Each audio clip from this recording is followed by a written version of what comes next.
Hello hi అందరికీ welcome back to my channel. నేను మీ పద్మావికే. ఈరోజు మన ఛానల్లో వచ్చేసి అయితే ఈవినింగ్ స్నాక్స్ ఐటెం అయితే చిట్టి పునుగులు నేను చేశాను.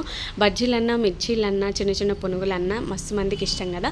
అందులో నాకు కూడా చాలా ఇష్టం. అందులో ఈవినింగ్ టైం అయిందంటే ఏదో ఒకటి తినాలనిపిస్తుంది. పిల్లల కోసం ఎక్స్పెషల్లీ నేను ఈ పునుగులు అయితే వేసాను అనమాట. అప్పటికప్పుడు ఒక 1 అవర్లో ఈజీగా చేసుకోవచ్చు. ఎంత పర్ఫెక్ట్గా వచ్చాయంటే మీరు కూడా ఇదే విధంగా ట్రై చేశారనుకో డెఫినెట్గా మీకు కూడా ఇలాగే వస్తాయి. అందులో కాంబినేషన్ నేను పల్లీ చట్నీ అయితే చేశాను. పల్లీ చట్నీ కాంబినేషన్లో పునుగులు చాలా బాగుంటుంది. మీరు డెఫినెట్గా ట్రై చేయండి. ఎంత బాగా వచ్చాయంటే గుల్లగా ఆయిల్ ఎక్కువగా పీల్చుకోకుండా చాలా టేస్టీగా అయితే నాకు కుదిరాయి. ఇప్పుడు చేసిన విధానాన్ని అయితే చూపిస్తాను, చూసేసేయండి. మీరు కూడా అదే ప్రాసెస్లో చేసుకున్నారంటే పర్ఫెక్ట్గా వస్తాయి. ఇప్పుడైతే ఒక బౌల్ తీసుకొని దాంట్లో ఒక 2 కప్ అంతా నేను పెరుగు తీసుకున్నాను. పెరుగు ఫ్రెష్ది అయినా పర్లేదు, కొంచెం పుల్లగా ఉన్నా కూడా ఏం పర్లేదు. పుల్లగా ఉంటే ఇంకా తొందరగా పిండి పులుస్తుంది కాబట్టి ఈజీగా చేసుకోవచ్చు. ఇవన్నీ కలిసేటట్టు ఏమేమి ఇంగ్రీడియంట్స్ వేసుకోవాలో చూసేద్దాము. ఫస్ట్ పెరుగు వేసుకున్న తర్వాత దాంట్లో సోడా వేసుకోవాలి. సోడా ఎక్కువగా కూడా వేసుకోవద్దు, చూసి వేసుకోండి. మన పిండి ఎంత తీసుకుంటున్నాం దాన్ని బట్టి వేసుకుంటే సరిపోతుంది. సోడా వేసుకున్న తర్వాత మనం మిక్సర్తో కానీ చేయితో కానీ అంతా కలిసేటట్టు బాగా బబుల్స్ వచ్చేలాగా బాగా మిక్స్ చేసుకోవాలి. మిక్స్ చేసుకోవడానికి కొంచెం టైం పట్టుద్ది, కానీ బబుల్స్ వచ్చేంత వరకు అయితే మిక్స్ చేయండి. మిక్స్ చేస్తే మనకు పైన ఇలా చిన్న బబుల్స్ అయితే వస్తాయి. ఇప్పుడు ఇట్లా వచ్చిన తర్వాత ఒక కప్పు, ఒక స్పూను లేదంటే ఒక చిటికెడంతా అంటే కొద్దిగా ఆయిల్ వేసి వేయనట్టుగా అయితే వేసుకోండి. ఇలా ఆయిల్ వేసిన తర్వాత కూడా బాగా మిక్స్ చేసుకోవాలి. ఇవి నాకు ఎలా తెలిసింది అని అంటే మాత్రం మా హోటల్ టిఫిన్ చేసే వాళ్ళు ఉంటారు కదా, వాళ్ళు చెప్పారు నాకు పిండి బాగా కలిపితే తప్ప బజ్జీ కానీ పునుగు కానీ పర్ఫెక్ట్గా రాదు అని. నాకు అప్పటి నుంచి అర్థమైందనమాట. ఇప్పుడైతే గంటతో ఒక 3 గంటల పిండి అయితే నేను వేసుకుంటున్నాను. మీరు ఏ కొలత అయినా తీసుకోండి, అది మీ ఇష్టము. మీరు ఇంట్లో ఎంత క్వాంటిటీలో చేసుకోవాలనుకుంటే అంత క్వాంటిటీలో చేసుకోండి. మైదా పిండి అయితే నేను తీసుకుంటున్నాను. కొంచెం ఉప్మా రవ్వ యాడ్ చేశాను క్రిస్పీనెస్ కోసము. ఇది వేస్తే ఏంటంటే గుల్లగా వస్తాయి, బజ్జీలు బాగా పొంగుతాయి కూడా.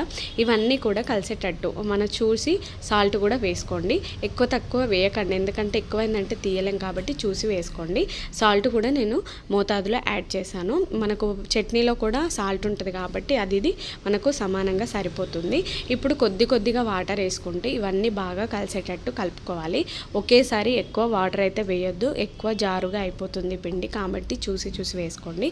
అన్నీ కలిసేటట్టు బాగా కలుపుకుంటూ వేసుకోవాలి. ఎక్కువ వాటర్ అయిందంటే బాగా లూజ్ అయిపోతుంది. పిండి ఉంటే పర్లేదు, ఎక్స్ట్రా పిండి ఉంటే పర్లేదు, లేకపోతే ప్రాబ్లం అవుతుందంటే చూసి వేసుకోండి. ఇవన్నీ బాగా మిక్స్ చేసుకోవడానికి మనకు బలం పట్టుద్ది. అందులో ఇంకొక విషయం ఏంటంటే పిండి ఎంత బాగా కలుపుకుంటే బజ్జీ అంత బాగా పొంగుతుంది.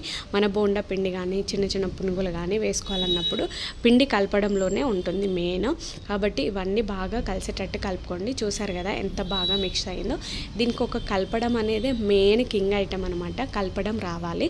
ఇవన్నీ బాగా మిక్స్ చేసుకోవాలి, డిప్ చేస్తూ ఉండాలి మిక్సర్తో కానీ హ్యాండ్తో కానీ. ఎక్కువ పిండి ఉంది అని అంటే మాత్రం కంపల్సరీ చేయితోనే చేసుకుంటే మంచిగా గుల్లగా వస్తాయి. ఇప్పుడు చూసారు కదా పిండి అయితే అంతా కలిసేటట్టు మిక్స్ చేసుకున్నాం కదా. అంచుల పొంటి ఉన్నదంతా నీట్గా క్లీన్ చేసుకొని పిండి మనకు బజ్జీ వేసేలాగా ఉందా లేదా ఒకసారి చెక్ చేసుకుందాం. చూస్తారు కదా ఇలా ఉంటే సరిపోతుంది. ఇప్పుడైతే పిండి రెడీగా కలిపి పెట్టుకున్నాం కదా, ఇదైతే ఒక 5 to 10 minutes పక్కన పెట్టుకుందాము. దీన్ని ఒక 10 minutes అలా పక్కన పెట్టుకున్న తర్వాత మనము చట్నీ అయితే ప్రిపేర్ చేసుకుందాము. మూత పెట్టి దీన్ని పక్కన పెట్టేసుకుందాం. పక్కన పెట్టుకున్న తర్వాత మన పల్లీలు ఇవన్నీ పచ్చిమిర్చి టమాటా ఇవన్నీ చూసుకొని మనం ఇప్పుడైతే చట్నీ కోసం ప్రిపరేషన్ స్టార్ట్ చేసుకుందాము.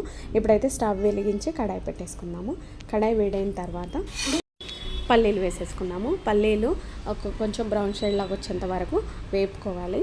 వేపుకున్న తర్వాత మన ఇష్టం, మనం డైరెక్ట్ పొట్టుతో సహా కూడా మిక్స్ చేసుకోవచ్చు. లేదు అని అంటే పొట్టు తీసేసైనా కూడా మనం మిక్స్ చేసుకోవచ్చు, నో ప్రాబ్లమ్. ఇట్లా వస్తే సరిపోతుంది. ఇవి ఒక గిన్నెలోకి తీసి పక్కన పెట్టేసుకుందాము. మెయిన్ ఏంటంటే చట్నీ చేయడం కానీ అండ్ బజ్జీ పిండి కలపడం కానీ వచ్చిందంటే బజ్జీలు ఆటోమేటిక్గా మనం చేసుకోవడం వచ్చేసింది. మెయిన్ పిండి కలపడం రావాలి. పిండి ఎలా కలపడం చూసారు కదా, అదే పద్ధతిలో మీరు కలుపుకున్నారంటే ఎంచక్క ఇంట్లో ఉన్న వాళ్ళందరూ ఎంజాయ్ చేస్తూ తినొచ్చు. ఒక కేజీన్నర చేసుకున్నామంటే ఎంచక్క తినొచ్చు. బయట లేనిపోయిన ఆయిల్ అని యూజ్ చేస్తారు కాబట్టి మన హెల్త్కి అంత మంచిది కాదు. ఒక 10 చేసుకున్నాం చేసుకున్నా కూడా ఇంట్లో హెల్తీగా చేసుకోవడానికి ట్రై చేయండి. ఇప్పుడు ఆయిల్ హీట్ ఎక్కింది కదా, దీంట్లో పచ్చిమిర్చి అయితే యాడ్ చేస్తున్నాను. అలాగే ఒకే ఒక టమాటా, నేను కంపల్సరీ టమాటా అయితే వేస్తాను చట్నీలో. కొందరు వేస్తారు, కొందరు వేయరు, మీ ఇష్టం అది. ఒక టమాటా వేసుకుంటే చట్నీకి అనేది పర్ఫెక్ట్గా ఉంటుంది. పుల్లదనం కానీ టేస్ట్నెస్ కానీ టమాటాలో మెయిన్ ఇంపార్టెంటే. ఇవన్నీ వేగినాయి కదా, ఇవి కూడా ఒక ప్లేట్లోకి తీసి పక్కన పెట్టుకుందాం. కొంచెం చల్లారనిద్దాము. వీటన్నిటిని మనం ఫ్రై చేసుకున్న ఆయిల్ ఉంది కదా, అది మన పోపు కోసం యూజ్ అవుతుంది. అది అలాగే పక్కన పెట్టేసుకుందాము. ఇదన్నీ కొంచెం చల్లారనివ్వాలి. వేడి మీద మిక్సీకి వేయొద్దు, మిక్సీ పాడైపోతుంది. కొంచెం చల్లబడేలాగా పక్కన పెట్టేసుకుందాము. ఈ ఆయిల్ మన పోపు కోసం అయితే యూజ్ అవుతుంది. చాలా ఈజీగా సింపుల్గా చేసుకోవచ్చు. ఇందులో కొన్ని ఎల్లిపాయలు అండ్ కొంచెం ఒక రవ్వంతా చింతపండు. ఎంత పర్ఫెక్ట్గా వచ్చిందంటే చట్నీ, పల్లీ చట్నీ కాంబినేషన్ దోశ కానీ ఇడ్లీ కానీ లేకపోతే ఇలాంటి బజ్జీ పునుగులు ఇలాంటి వాటిలోకి కాంబినేషన్ పల్లీ చట్నీ చాలా చాలా బాగుంటుంది. పల్లీ చట్నీ ప్రిపేర్ చేసుకోండి, చాలా మంచిగా ఉంటుంది. పుట్నాల చట్నీ కంటే కూడా పల్లీ చట్నీ చాలా టేస్టీగా ఉంటుంది. ఇవన్నీ పొట్టు తీసి అయితే చల్లారిన తర్వాత ఎంత పొట్టు తీసేసి అయితే మిక్సీ పట్టేసుకుందాము. కొంచెం చల్లబడితే పొట్టు ఈజీగా వస్తుంది. ఇవన్నీ ఇట్లా మిక్స్ చేసుకున్నాక పొట్టు అయితే ఊడొస్తుంది. ఇవన్నీ పొట్టు తీసి మంచిగా చెరిగి పెట్టేసుకోవాలి. ఇప్పుడైతే పొట్టు తీసేసాం కదా, ఇప్పుడైతే జార్లో వేసేసుకుందాము. అన్నీ పల్లీలు, మన పచ్చిమిర్చి, టమాటా ఇవన్నీ ఉన్నాయి కదా, కొద్దిగా చింతపండు, వెల్లుల్లి రెబ్బలు. మీ ఇష్టం, వెల్లుల్లి రెబ్బలు వేసుకుంటే వేసుకోవచ్చు, లేకపోతే లేదు. మన ఇమ్యూనిటీ కాబట్టి వెల్లుల్లి కూడా మన హెల్త్కి మంచిది కాబట్టి కంపల్సరీ వేసుకోవడానికి ట్రై చేయండి. స్కిప్ చేయకండి. ఎందుకనంటే స్కిప్ చేస్తే ఏంటంటే మన హెల్త్కి సంబంధించిన ఆటోమేటిక్గా పీనట్స్ కూడా మన హెల్త్కి సంబంధించి చాలా మంచిది కాబట్టి ఇవన్నీ మిక్స్ అయితే పట్టేసుకుందాము. ఇట్లుంటే సరిపోతుంది. మనము జారకడిన వాటర్ తోటి మన చట్నీ గట్టిగా ఉంది అని అంటే ఆ వాటర్తో మనం గరిటెతో కలుపుకుంటే సరిపోతుంది. చూసారు కదా చట్నీ ఎంత బాగుందో, పర్ఫెక్ట్గా చాలా టేస్టీగా ఉంది. హెల్తీగా కూడా, మన పీనట్స్ అనేది హెల్త్కి సంబంధించింది కాబట్టి నో ప్రాబ్లం, ఇందులో భయపడే పని లేదు. కాబట్టి మనం ఎప్పుడో ఒకసారి బజ్జీలు తింటాం కాబట్టి ఇట్స్ ఓకే, నో ప్రాబ్లం. పిల్లలు ఎక్కువగా ఇష్టపడతారు కాబట్టి కారము ఒక 10-20 పచ్చిమిర్చి నేను వేసుకున్నాను. కాకపోతే ఇవన్నిటి క్వాంటిటీతో పోలిస్తే కారం కూడా బరాబర్ సరిపోతుంది. ఇప్పుడు మనం పోపు అయితే వేసుకుందాము. కొద్దిగా పొయ్యి వెలిగించుకొని, ఆయిల్ ఆల్రెడీ ఉంది కదా, ఆయిల్ మనకు సరిపోతుంది. మళ్ళీ ఎక్స్ట్రా ఆయిల్ ఏం అవసరం లేదు. కొంచెం పెనం వేడెక్కిన తర్వాత, ఆయిల్ హీట్ ఎక్కిన తర్వాత కొంచెం ఆవాలు, ఒక 2 మిరపకాయలు, కొంచెం కరివేపాకు వేసుకుంటే సరిపోతుంది. కొంచెం కరివేపాకు మొహం మీద చిలుతుంది కాబట్టి మూత పెట్టేస్తున్నాను. ఇవన్నీ వేగిన తర్వాత ఇప్పుడు ఈ పోపును తీసి మన పల్లీ చట్నీలో వేసుకుంటే సరిపోతుంది.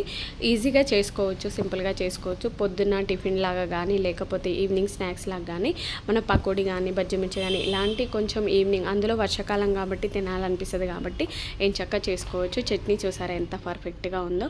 అందులో కరివేపాకు కలర్ కాంబినేషన్ అయితే చాలా చాలా బాగా కనిపిస్తుంది కదా. ఆయిల్ అయితే నేను ఏమి ఎక్కువగా వేయలేదు. మనము ఆల్రెడీ టమాటా పచ్చిమిర్చి వేపుకున్న ఆయిలే మనకు దీనికైతే సరిపోయిందనమాట. ఇవన్నీ కలిసేటట్టు కలుపుకోండి. సాల్ట్ కూడా చెక్ చేసుకోండి. నాకు సాల్ట్ సరిపోయింది, మీరు కూడా చూసి వేసుకోండి. ఇది చట్నీ అయితే రెడీ అయిపోయింది కదా, ఇంకా పక్కన పెట్టేసుకున్నాము. పక్కన పెట్టేసుకొని వేరే కడాయి తీసుకొని మనం బజ్జీ అయితే వేసేసుకుందాం. ఇప్పుడు చట్నీ అయితే పక్కన పెట్టేసుకుందాం. పొయ్యి వెలిగించుకొని వేరే కడాయి అయితే పెట్టేస్తున్నా. కొంచెం కడాయి హీట్ ఎక్కిన తర్వాత చూసి ఆయిల్ వేసుకోండి. మన డీప్ ఫ్రైకి ఆయిల్ ఎక్కువనే పడుతుంది కాబట్టి ఆయిల్ చూసి వేసుకోండి. ఇంత మోతాదులో తీసుకుంటే సరిపోతుంది, మరి ఓవర్గా కూడా అవసరం లేదు. మీరు కూడా డెఫినెట్గా ట్రై చేయండి. బజ్జీ చేయడం నచ్చింది అంటే మాత్రం సబ్స్క్రైబ్ చేసి లైక్ చేయండి, స్కిప్ చేయకుండా చూడండి. మీరు కూడా ట్రై చేస్తే ఇలాగే వస్తుంది. టేస్ట్ వైజ్ కానీ అస్సలు బజ్జీ ఎక్కువగా ఆయిల్ పట్టుకోకుండా పర్ఫెక్ట్గా వస్తాయి. పిండి అయితే ఇలా కలుపుకోవాలి, కలుపుకోవడం రావాలి మెయిన్. ఇప్పుడు ఆయిల్ హీట్ ఎక్కిందా లేదా చూసుకుందాము. కొద్దిగా పిండి వేసి చూసుకోవాలి. ఇలా పునుగు అనేది బయటికి రావాలి, అప్పుడే మనకు పిండి కూడా పర్ఫెక్ట్గా ఉంది అని అర్థం. బజ్జీ చూసారా ఎంత పర్ఫెక్ట్గా పైకి వచ్చిందో, చాలా చాలా బాగా కుదిరింది. నేను కూడా ఎక్స్పెక్ట్ చేయలేదు, అసలు వచ్చిద్దా అనుకున్నాను, కానీ చాలా బాగా వచ్చింది. ఇలా ఒక వాయి తర్వాత ఒకటి వేసుకోవాలి, ఒక బజ్జీ తర్వాత ఒకటి వేసుకుంటే మనకు పునుగులన్నీ ఇలా పైకి తేలాలి వేసిన వెంటనే. అప్పుడు మనకు పర్ఫెక్ట్గా పిండి కలపడం అన్నీ కూడా పర్ఫెక్ట్గా ఉన్నాయని అర్థము. పిండి వెంటనే పైకి తేలే అనుకో, ఇంకా పిండి పులవలేదు, సరిగా కలపడం కుదరలేదు అని అర్థము. బజ్జీలు ఒకదానికొకటి అంటుకున్న ఏం పర్లేదు, ఎందుకంటే తర్వాత విడ తీసుకొని అయినా మనం తినొచ్చు. మన ఇంట్లో వాళ్ళం ఎంజాయ్ చేస్తూ తింటున్నాం కాబట్టి, మన కళ్ళు ఎదురుగా రెడీ అయింది కాబట్టి ఐఎమ్ సో హ్యాపీగా తింటూ ఎంజాయ్ చేయొచ్చు అనమాట. అందులో ఆయిల్ అయితే అస్సలు ఎక్కువగా పీల్చుకోలేదు. అప్పటికప్పుడు వేసాం కాబట్టి ఓవర్గా అంటే మనం ఒక నైట్ అలా నానబెట్టి పెట్టినప్పుడు ఎక్కువ ఆయిల్ అయితే పీల్చుకుంటుంది. మనం అప్పటికప్పుడు చేసుకోవాలంటే ఈజీ ఒక 2 hours 1.5 hour టైం ఇచ్చినా సరిపోతుంది. కాబట్టి ఇలా చేసుకున్నారంటే ఎంచక్కా తినొచ్చు. సో బజ్జీ అయితే ఒక వాయి అయితే రెడీ అయిపోయింది. ఇదైతే ఒక ప్లేట్లోకి తీసేసుకున్నాము. అలాగే ఇంకొక వాయి తర్వాత ఒక వాయి ఎంత లేదన్నా ఒక 3-4 వాయి అయితే నేను వేసాను. ఒక 2 వాయిలు వేసుకుంటే సరిపోతుంది. మీకు ఎంతమంది ఉన్నారు ఎంత తినాలనుకుంటే అంత చేసుకోవచ్చు. బజ్జీలు ఎక్కువగా ఇష్టపడతాం కాబట్టి 1-2 తినాలనిపిస్తుంది కాబట్టి ఎక్కువనే చేసుకోండి. ఇలా చిన్న చిన్నగా వేసుకుంటే సరిపోతుంది. ఆయిల్లో చూస్తారా ఎంత బాగా పొంగుతుందో. మనం ఒక వాయి తీసిన తర్వాత ఆయిల్ మళ్ళీ కొద్దిగా హీట్ అవ్వడానికి టైం ఇవ్వండి, తర్వాత వేయండి. అప్పుడు ఇలా మంచిగా పొంగుతూ పైకి వస్తాయి బజ్జీలన్నీ. ఎంత బాగా పొంగాయో నాకైతే చాలా బాగా అనిపించింది. టేస్ట్ వైజ్ కూడా అంతే బాగుంది. మీరు కూడా డెఫినెట్గా ట్రై చేయండి. మీకు ఎలా వచ్చిందో కామెంట్ సెక్షన్లో కామెంట్ చేయండి. నా వీడియో బాగుంది అనిపిస్తే మాత్రం లైక్ చేసి సబ్స్క్రైబ్ చేయండి, షేర్ చేయండి. కనీసం వీలైతే లైక్ చేయడానికన్నా ట్రై చేసి సపోర్ట్ చేస్తారని అనుకుంటున్నాను. ఇలా అన్నీ చేసుకున్నామంటే సరిపోతుంది.